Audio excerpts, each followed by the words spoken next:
Welcome back, and we are now joined by Richard Lenny. Welcome, Richard. Thank you very much. Now you have done a lot of research with night vision goggles. That's right. You've also researched a lot of NASA images. So you're friends with Ed Grimsley, and people may know him from the series UFO Hunters, and I believe it was he who introduced you to the night vision technology. Yes, it was, yeah. So how long have you been using night vision goggles to look at the sky? Well, for about 2.5 years I've been using them, ever since I discovered Ed on the internet. He has his phone number, and you can phone him up and talk to him, which is exactly what I did do, seeing as I was interested in the subject of UFOs. And he explained for about 2 hours on the phone to me about he was seeing UFOs through night vision, and he was seeing craft that when you put the night visions down, you don't see them. They're not there at all. But as soon as you put the night visions back up, they're there. So I found this extremely interesting. So. Okay, so tell us, first of all, what are these, infrared or UV? Yeah, they're infrared, but you don't have to have the infrared on, as I discovered when I purchased mine, because I assumed that the reason you couldn't see them with your naked eye was because they were hidden in the infrared spectrum. That's what I assumed, but I discovered afterwards that's not the case. It's the fact they're digital. It's the digital part of it that produces the image onto the screen, which enables you to see the craft, but your own eye, your optics, cannot see it. Right. And so, Ed was over here recently. Yeah, he came over to see me. He stayed with me for 2 weeks. Okay. He brought his night visions over. Now, he brought Generation 3s, which aren't illegal in this country, but he brought them anyway. They are illegal? No, they're illegal. Oh, they're illegal? Yeah, but he brought them over because... Why are they illegal? Well, we don't know. They just are. There's basically 4 generations, 1 to 4, 3 and 4 are military, 1 and 2 are just standard basic stuff. And you recommend that you must get at least Generation 2 upwards? Generation 1? All it is, as you go through the range, the more generation you go, the more light comes into the optics, and of course the clearer the image, and the further you can see out into space. Okay. So tell us, first of all, what shapes have you seen, and how often have you observed them? Well, on a clear night, because you obviously need a clear night, I see them most nights. I can go an hour or so out there. Believe it or not, you've got to be out there for a while sometimes, but and I don't see anything more than satellites, shooting stars, space debris, and then all of a sudden you'll get a shape coming across the sky. It's sort of like see-through, and you usually find the ones that seem to be see-through are the ones that you don't see with the naked eye, and he'll zoom across quite fast, but he'll make erratic turns, like curveball around and stuff like that. Now, of course, to begin with, I thought I was just seeing bugs, but I wasn't, because these were higher up, and as I discovered later on, they've got structure to them as well. And I believe Ed has footage on his website, and you're working to try and record some. That's correct, yeah. He calls them delta wings. I call them scout ships, but you can actually see a little wing at the back. And he says there's a battle going on up in space as we speak. He has recordings of it, although he's been told and no circumstances to show it by certain people. But he has the videotape, and he's got it at home. I've yet to see it, but I have seen starts of battles. All right. I've not actually seen, but he says you see the whole thing. You see them like firing a plasma ray, you see them blowing up, you see the debris, you see everything. Okay, and what sort of shapes are these objects that you see? Oval, or spheres, mainly oval. Okay, and you were telling me that on a few occasions you've seen triangles. Yeah, I've seen triangles. Mainly, most of them are spheres that just look like stars. Okay, and you think that some of the triangles might be secret American craft? Could be, the TR-3B or something like that? It could be like back-engineered stuff that I'm seeing. Okay, so what would you say to a skeptic who just says, well, these are probably just terrestrial test aircraft? They say that. They say they're satellites. Obviously, we know what satellites look like. They go at a certain speed. Some go slow, some go fast, and they always go in a straight line. And that's basically satellites. What about aircraft? Yeah, aircraft's got flashing lights. I mean, you can see an aircraft, even if it's up really high, it'll blink slightly. Or again, it'll basically keep in a sort of straightish line. So you're saying that Grimsley's got footage which he's not allowed to show? No, he's been told not to show the battles, the actual part of them fighting, but he's got everything else, which you can see on the internet anytime you go on there. Right, it's pretty incredible. So I mean, does he have a theory on what he thinks is actually going on? Yeah, he says there's a battle going on as far as he can see. From what he's gathered information, it looks like there's a craft up there that seem to hang around and wait, they literally look like a star, and then all of a sudden, if you happen to be in the right part of the sky, you'll just see it starting to move down. You think, hang on, that was stationary a minute ago, and it does literally start to move down. And then you think, okay, what's it looking at? And then you'll go down, and you'll see another one coming along here, which looks like a satellite, but it'll curve out the way, and then this thing will go after it, and it'll speed up and chase it. Right. So it's basically like looking at dogfighting. Right. That's what it reminded me of, but of course in space, or inner space, the ionosphere. I can see out probably 50 miles out into space, but no further. Right. Okay, and you also mentioned that you've spent a lot of time looking at NASA photographs. One in particular that you were telling me about that features the space shuttle. So you just describe what this photograph... I was going through literally thousands of photos of NASA through their website, looking for anomalies. And I did find quite a few. But I found one interesting one where the STS-88, which is the Columbia shuttle, the unfortunate one that didn't make it back, was just taking off, and it was a blue sky with a bit of cloud. But I noticed all these dots, and I thought, well, maybe they're just marks on the lens or something of the photograph, you know, on the camera. And I zoomed in on it, and you can actually see that a lot of them are spheres, and you can see the sun shining off them. Like they're made of like a ball, like a metal structure, probably about the size of a small car, I'd say. And I noticed about 7 or 8 of these. Some, obviously, the sun was shining off, some weren't. So I emailed NASA about it. I didn't get a response back, but when I went back onto their site to look at more of their photos, I noticed that particular one had disappeared completely on the same section where it was before. All the other photos of the STS-88 were there, but that one wasn't. 2 months later, I was still looking through photographs. It came back, and I thought, that photo doesn't look right. But I'm sure it's the same picture that I had originally, and I noticed that, because it was just taken off, of course, the smoke and everything, and there was one seagull or bird or whatever it was, and that was all in exactly the same position, so I knew it was the same photograph. So I uploaded that onto my laptop, and then I zoomed in on it, and all the anomalies were gone, and it was just literally dark blue, as if they were putting it onto like a blue screen. And even the cloud that was going across behind the shuttle, they'd even airsprayed that out. Because there were so many anomalies, they just went over the whole lot. And if you zoom in really close, you can just make out one of these spheres that you didn't quite manage to completely cover, and you can just see the pixels of it. Right. And I obviously checked it with my other one, and yep, that's where it should have been. There it is, and there it sort of is. And all the others were completely gone, and I have these photos on my laptop. And many people have commented on photographs of the moon that appear to have been airbrushed. Either of you know anything about that? There is a crater called Aristarchus, I think that's correctly pronounced, and it's the, if you look at the moon, it's on the 10 o'clock position. It's very, very bright. And originally, they seem to dull the photographs down, and it just looks like a big crater. But some of these ufologist guys in America have had these photographs taken of the moon with these special powerful telescopes, and you can actually see it looks like it's all lit up, like a bluey sort of light, as if there's something inside there projecting a light up. Okay.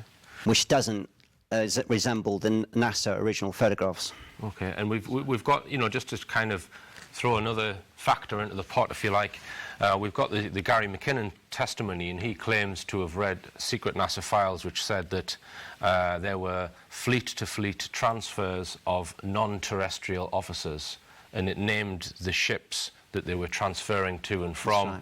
And he couldn't find them in any Navy ships, so he assumed that they were undisclosed military ships in space. Anyone have any comments or questions? I have a theory. It just came to me a couple of days ago. Out of nowhere, I've got nothing to back it up with. It was just a fleeting thought. They're collecting lots of gold, and gold is now the in thing to invest in. You need gold to have a space program, because it insulates against radiation and solar flares and all that sort of thing. It's also used to build telescopes in space. And there's been an awful lot of things on the BBC recently about telescopes in space and things like that, and we are building this, we are doing that. And it's little bits and pieces. So that could be a reason for... There are many theories as to why they're actually wanting the gold. Yeah. I mean, What do you think about the secret space program, David? I mean, you're ex-RAF. You've spent many years studying UFOs. I mean, do you think there's a whole load of technology up there in space that's undisclosed? I think very likely, yes. You think likely? Yeah. Okay. And just the thing about the Gary McKinnon, I happen to be friends with his mother, Janice Sharp, who she's a film director, and I spoke to her only the other night, and I was asking her about this, what Gary found, and I said, obviously for the record, did he really see this? And he did. But unfortunately, he has problems remembering the names of the ships and the pilots. Right. But we think that the list that he found of off-world pilots, which we assume are groomed Top Gun pilots from Miramar, they're grooming and using up there with these craft, is what Ed and me see. And they're up there protecting the planet from something. Okay, so that's what it looks like to us, anyway. Okay, from the night vision. Okay, so you're saying that there's a conflict up there. I mean, obviously, you know, we haven't presented this evidence. We're speaking a bit speculatively. You know, when something runs after something and chases it. Right. So you think that the Earth-based craft, our craft, are good guys protecting? Yeah. That's what it looks. I mean, I don't know for certain. Right. I can only go by what I see, what I hear. Obviously, you've got to take a little bit of everything because not everything is true these days. I mean, you get false this and false that. So, I mean, that would suggest then that the capabilities of Earth-based craft and ET craft are comparable. You know, you always hear that people say, well, they're 1,000 years more advanced than us, then they could just wipe us off the planet. You don't go along with that? No, I think they're working alongside us.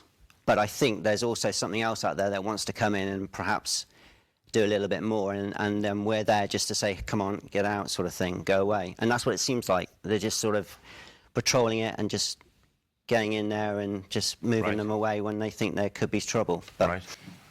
Okay. And where do you think they're actually launching these craft from if there's undisclosed? That's a very good question. And from what I gather, we have more than one space station up there. And you can see them through your telescope if you... This is undisclosed space stations, you think? It's undisclosed. There's about 9 of them. So would someone with a good telescope not see them? Well, apparently they look like stars, but I've been told how to spot them. I've not done this yet, so I can only go by what I've been told. Do you think they're in orbit around the Earth? Or No, they're further out. They're further out? Okay. Yeah, quite a lot further out. In the solar system, presumably? But in the solar system, yeah. So, I mean, as far out as another planet, the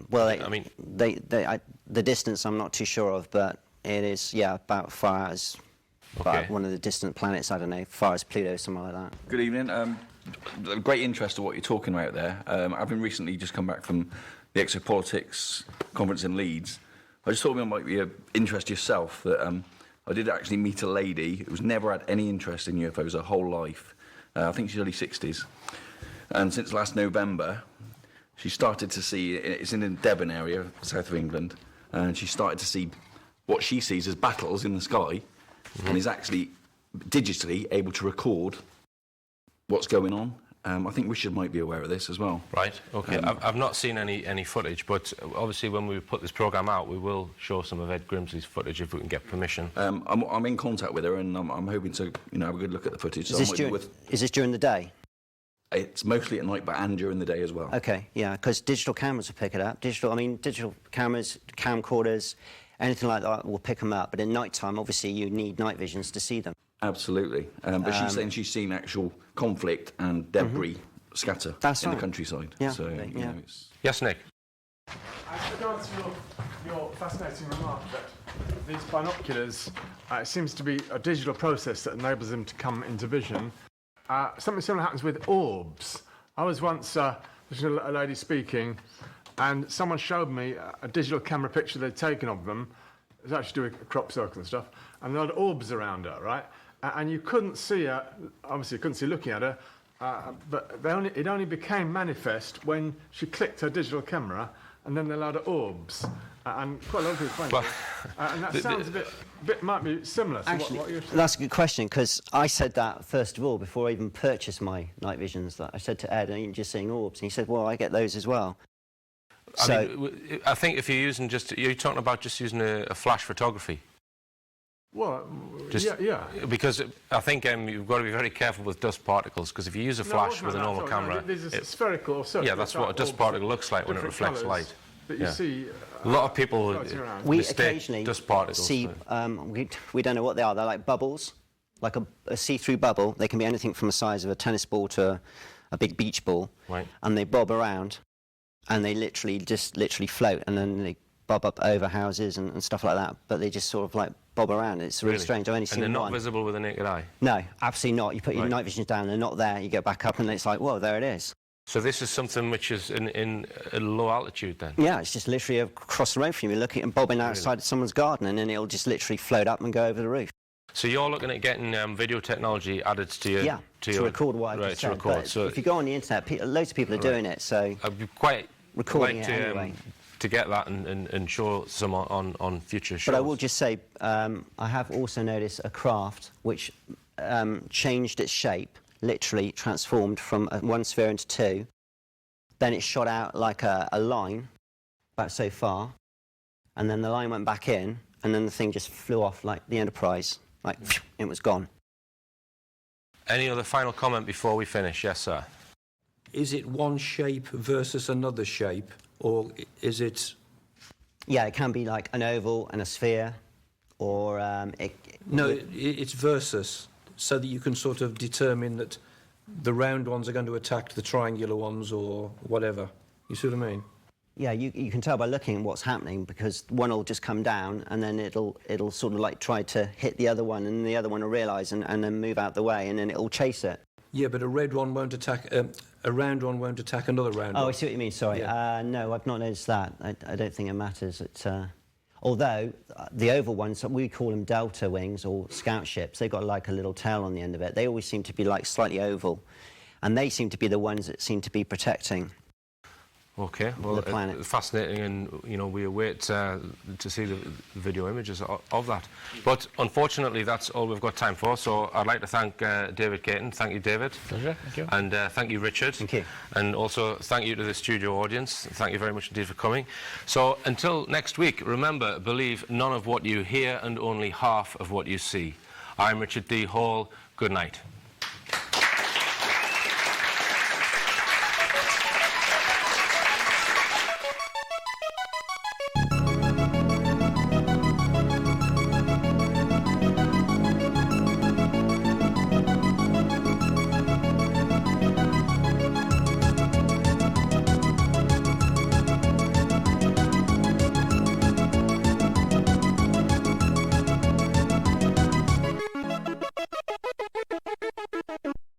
In May 2012, Richard D. Hall will be speaking throughout the UK and Ireland.